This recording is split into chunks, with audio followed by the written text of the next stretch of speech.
नमस्कार दोस्तों, आप सभी का स्वागत है हमारे इस YouTube channel commerce classes bye Sumit में। दोस्तों बीकॉम फर्स्ट ईयर के अंदर हमारी सेकंड बुक चल रही थी जिसका नाम था कॉर्पोरेट एंड फाइनेंशियल अकाउंटिंग। आज हम इसका थर्ड चैप्टर देखेंगे जिसका नाम है किराया क्रय लेखे, हायर परचेज अकाउंट। तो सबसे पहले बात आती है कि हायर परचेज यानी किराया क्रय लेखे है, उसमें किराया क्रय क्या है।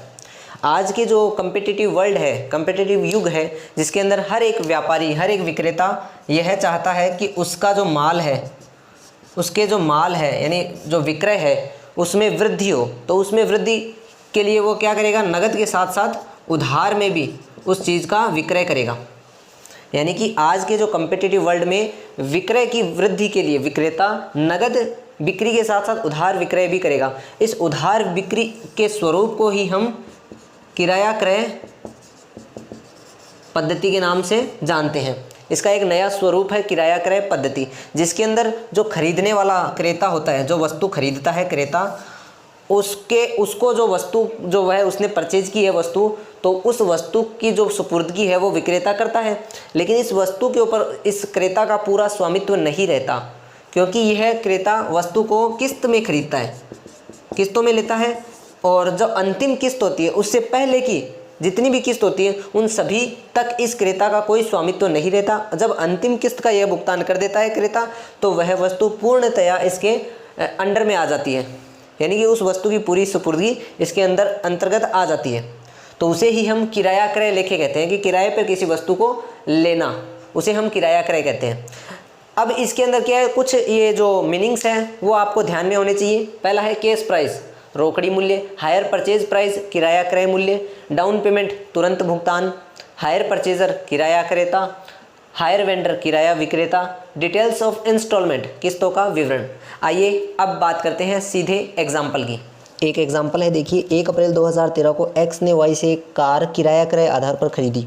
कार का जो रोकड़ी मूल्य है, कैश प्राइस है, वो 1 लाख रुपये है, जिसका भुगतान 21,920 तुरंत जमा के रूप में, यानी डाउन पेमेंट 21,920 है। और शेष जो रकम है उसकी 40,000 रुपये की 3 वार्षिक किस्त बना ली। अंत में 31 मार्च को किया जाना है, मतलब वार्षिक किस्तों का भुगतान 31 मार्च को प्रतिवर्ष होता है। ब्याज की जो दर है वो 25% है। प्रत्येक किस्त में सम्मिलित ब्याज व पूंजीगत मूल्य की गणना कीजिए। तो देखिए दोस्तों, इस एग्जाम्पल का जो हल करेंगे उसके अंदर ये एक टेबल बनेगी जिसके अंदर हम ब्याज की और पूंजीगत मूल्य की गणना करेंगे। तो सबसे पहले देखिए इसके अंदर 5 कॉलम बनेंगे। किस्त का विवरण, बकाया रोकड़ी क्या है उसका विवरण, किस्त की राशि क्या है वो ब्याज का कॉलम, और किस्त में सम्मिलित रोकड़ी मूल्य कितना है उसका, ये 5 कॉलम बनेंगे। तो सबसे पहले देखिए कैश प्राइस कितना है उस चीज़ का, 1 लाख रुपये। उसके बाद डाउन पेमेंट कितना किया, 21,920 रुपये का। आपके पास कितना बचा, 78,080 रुपये। अब इस 78,080 रुपये में जो पहली जो किस्त है उसके अंदर जो 25% ब्याज है वो कितना है, तो इस 78,080 रुपये का फर्स्ट इंस्टॉलमेंट के साथ ब्याज 25% निकालेंगे 78,080 का, तो आएगा 20,480 रुपये। अब इसके अंदर से ये लेस कर दिया तो आया 57,600। इसके अंदर 25% जो सेकंड इंस्टॉलमेंट है उसके साथ में जो 25% ब्याज है वो है 25,600। ये इसमें से लेस कर दिया 32,000, और उस 32,000 पे फिर 25% 32,000 रुपये, और इस प्रकार से ये हो गया 32 में से ये 32 लेस हो गया तो नील। तो तीनों इंस्टॉलमेंट के साथ ब्याज की रकम आ गई। फिर किस्त की राशि में देखिए, पहला आपने इंस्टॉलमेंट दिया 21,920, फिर 40,000 रुपये की आपने 3 किस्त बनाई प्रतिवर्ष के लिए, तो ये हो गए 1,41,920। उसके बाद में देखिए ये जो किस्त है इसकी जो रकम है 40,000, इसके अंदर जो ब्याज की रकम है वो है, ब्याज की रकम कितनी होगी, तो ये 20,480 रुपये हमने कम कर दिए तो आए 19,520 रुपये, ये ब्याज की रकम आ गई। फिर इस 40,000 में से 25,600 को कम कर दिया, 14,400 आ गए।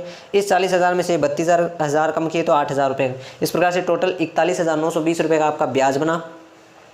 और किस्त में सम्मिलित रोकड़ी मूल्य कितना था, 21,920 रुपये का तो आपका डाउन पेमेंट था। उसके बाद में जो रोकड़ी था, ब्याज, इस जो रकम है वो इंस्टॉलमेंट की, उसके अंदर जो ब्याज की रकम है वो उसको कम कर देंगे तो आपकी किस्त में सम्मिलित रोकड़ी मूल्य आ जाएगा 20,480, 25,600 और 32,000 रुपये। इस 40,000 में से 19,520 कम किए तो 20,480 आ गए। इस 40,000 में से 14,400 कम किए तो 25,600 आ गए। इस 40,000 में से 8,000 कम किए तो 32,000 रुपये आ गए। आइए सेकेंड एग्जाम्पल देखते हैं। रमेश ने विनोद से एक मशीन किराया क्रय आधार पर 1 जनवरी 2014 को खरीदी। मशीन का रोकड़ी मूल्य 30,000 था, जिसका भुगतान 7,500 रुपये अनुबंध के समय और शेष 7,500 रुपये की 3 समान वार्षिक किस्तों में प्रतिवर्ष 31 दिसंबर को किया जाना है। इसके अतिरिक्त 5% वार्षिक दर से ब्याज भी विक्रेता को अदेय राशि पर दिया जाना था। ब्याज व किस्त की राशि आपको ज्ञात करनी है। इसके अंदर क्या है कि ब्याज की जो राशि है वो किस्त के अंदर सम्मिलित नहीं है। तो देखते हैं अभी सेकंड एग्जांपल का हल किस प्रकार से होगा। वही 5 कॉलम बनेंगे। तो सबसे पहले आपका कैश प्राइस कितना है 30,000 रुपये। डाउन पेमेंट आपने कितना किया 7500 रुपये, घटाने पर आया 22,500 रुपये। उसके अंदर फर्स्ट इंस्टॉलमेंट थी आपकी 7500 रुपये, वो कम कर दी 15,000। उसके अंदर फिर सेकंड इंस्टॉलमेंट कम कर दी 7500, थर्ड इंस्टॉलमेंट कम कर दी, ये टोटल आ गए नील, यानी 7500 में से 7500 कम हुए तो नील हो गए। उसके बाद में आपकी किस्त की राशि कितनी थी, डाउन पेमेंट 7500 और फिर 7500 रुपये की 3 किस्त हो गई। तो इस प्रकार से 30,000 की आपकी किस्त की राशि होगी। अब आपको ब्याज की रकम है वो फाइंड करनी है। तो भाई ब्याज की रकम कैसे फाइंड करेंगे, 22,500 का 5%, 1125, 15,000 का 5%, 750 रुपये, 7500 रुपये का 5%, 375 रुपये। इस प्रकार से ये टोटल ब्याज की रकम आई 2250 रुपये। अब इसके अंदर आपकी किस्त में सम्मिलित जो रोकड़ी मूल्य है, कैश प्राइस है, वो कितना है वो देखिए। पहली जो डाउन पेमेंट थी वो 7500 एज इट इज़ आप लिख देंगे। उसके बाद में जो 7500 की किस्त की राशि और ब्याज का है 1125, इन दोनों को जोड़ेंगे तो आ जाएंगे 8,625। 7500 में से 750 जोड़े तो 8,250, 7500 में से 375 जोड़े तो आए 7,875। क्योंकि इसके अंदर इस एग्जांपल के अंदर क्या था कि ब्याज की जो रकम है वो किस्त के अंदर शामिल नहीं होकर इससे अलग है, इसलिए हमने इसको जोड़ते हुए लिखा। तो ये आपकी पूंजीगत मूल्य आ गया। ये आपके पूंजीगत मूल्य आए 32,250 रुपये। आई होप दोस्तों आपको ये दोनों एग्जाम्पल समझ में आए होंगे।